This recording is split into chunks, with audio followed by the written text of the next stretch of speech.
Salam jumpa lagi bersama saya, Pastor John Lewar SVD.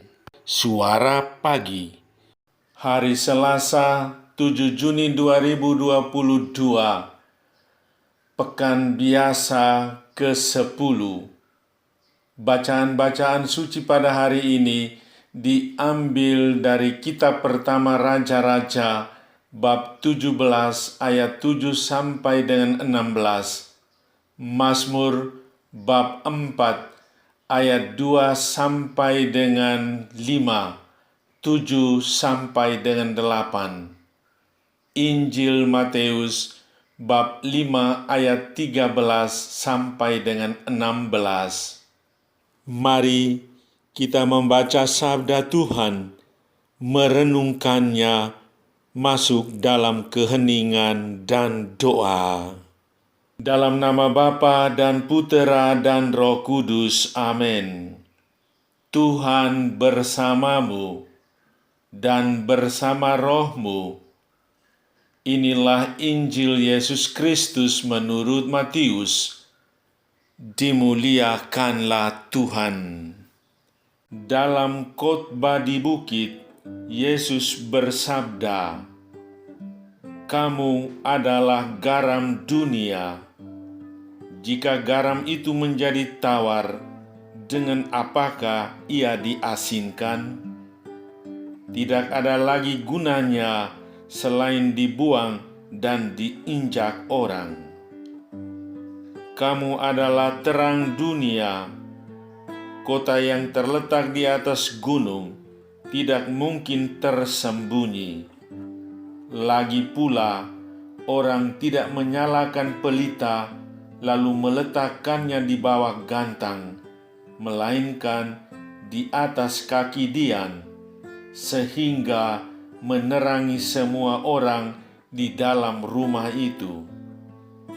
Demikianlah hendaknya terangmu bercahaya di depan orang, supaya mereka melihat perbuatanmu yang baik dan memuliakan Bapamu yang di surga." Demikianlah sabda Tuhan. Terpujilah Kristus. Hendaklah kamu menjadi garam dan terang dunia. Saudari-saudaraku yang terkasih dalam Kristus, bacaan-bacaan suci hari ini mengajak semua orang beriman menjadi garam dan terang dunia. Menjadi garam dan terang dunia di zaman Nabi Elia tampak dalam tindakan yang dilakukan oleh janda dari Safrat. Perempuan ini berani mempertaruhkan imannya kepada Allah. Ia berani kehilangan untuk memberi dan mendapatkannya. Ia berani mengutamakan orang lain. Ia membuat roti untuk tamu, setelah itu baru membuat roti untuk dirinya dan anaknya. Karena perbuatan baiknya, tepung dalam tempayan itu tidak habis, dan minyak dalam buli-buli itu tidak berkurang, sesuai sabda Tuhan yang diucapkan Nabi Elia. Dalam Injil hari ini, Tuhan Yesus mempercayakan suatu pengutusan kepada para murid-Nya dengan bersabda, "Kamu adalah garam dunia. Kamu adalah terang dunia." Yesus meminta para murid dan pengikut-Nya untuk menjadi garam dan terang. Garam adalah benda yang terasa asin. Keunggulan garam terletak pada kemampuannya untuk mengasinkannya atau memberi rasa kepada sesuatu yang lain, misalnya sayuran ataupun makanan lainnya. Garam baru bisa bermanfaat ketika memberi rasa bagi sesuatu. Terlalu sedikit garam tidak ada rasa. Terlalu banyak garam, masakan bisa menjadi asin. Sedangkan terang merupakan sesuatu yang bercahaya dan menghalau kegelapan. Terang hanya akan berarti ketika menghalau kegelapan yang berada di sekitarnya. Garam membuat makanan menjadi enak. Terang membuat kita bisa melihat dalam kegelapan dan bisa menyinari orang yang sedang berjalan dalam gelap. Yesus meminta kita untuk menjadi garam dan terang, menjadi pribadi yang berguna dan bermakna bagi orang lain.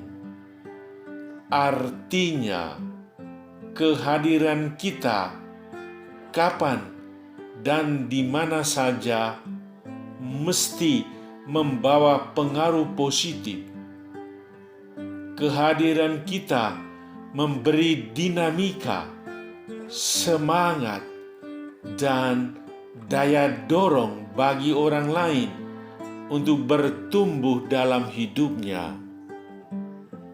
Di samping itu juga, Yesus mengharapkan kita agar menjadi seperti pelita yang mampu membersihkan terang bagi lingkungan sekitar. Bahwa kehadiran kita di mana saja harus bisa memberi pengaruh yang membuat orang mengalami pencerahan dalam hidupnya. Kehadiran kita tidak boleh membuat orang lain mengalami keredupan ataupun kegelapan bagi mereka. Saudari-saudaraku yang terkasih dalam Kristus, kita lihat pengalaman hidup Bunda Maria. Kehadiran Bunda Maria menjadi garam bagi setiap orang yang percaya kepada Tuhan. Ia sendiri mengungkapkan betapa bahagia menerima perbuatan baik Tuhan. Ia pun berbuat baik kepada sesama. Elisabet saudaranya bersukacita ketika Bunda Maria membawa Tuhan Yesus kepadanya dan kepada Yohanes. Tuan pesta di Kana tentu dibebaskan dari kecemasan karena kehabisan anggur. Ketika melalui Bunda Maria, Yesus mengubah air menjadi anggur. Yohanes merasa diterangi Tuhan ketika Yesus mempercayakan Bunda Maria menjadi ibunya. Janda dari Safrat dalam bacaan pertama hari ini telah menjadi garam dan terang dunia bagi sesamanya. Inilah contoh-contoh menjadi garam dan terang bagi sesama. Semoga sabda Tuhan hari ini menjadi kekuatan bagi kita untuk terus melakukan perbuatan-perbuatan baik bagi sesama. Saudara, diam sejenak dan dalam keheningan renungkanlah kata-kata Yesus berikut ini. Hendaklah kamu menjadi garam dunia. Hendaklah kamu menjadi terang dunia. Seperti garam dan terang, Anda dan saya diajak untuk membawa perbuatan baik kepada sesama. Apakah kita sudah berbuat baik kepada sesama sehingga mereka merasa bahagia dalam hidup? Apakah kita sudah berbuat baik sehingga orang merasa diterangi dalam perjalanan hidupnya? Marilah berdoa. Ya Tuhan, berilah aku hati yang lemah lembut dan rendah hati. Berilah aku kekuatan dan keberanian untuk menjadi saksi sabda-Mu, menjadi garam dan terang dunia hari ini sampai akhir hayatku. Amin. Sahabatku yang terkasih, selamat hari Selasa dan selamat beraktivitas hari ini. Salam, doa, dan berkatku untukmu dan keluarga di mana saja berada, Bapa dan Putera dan Roh Kudus. Amin.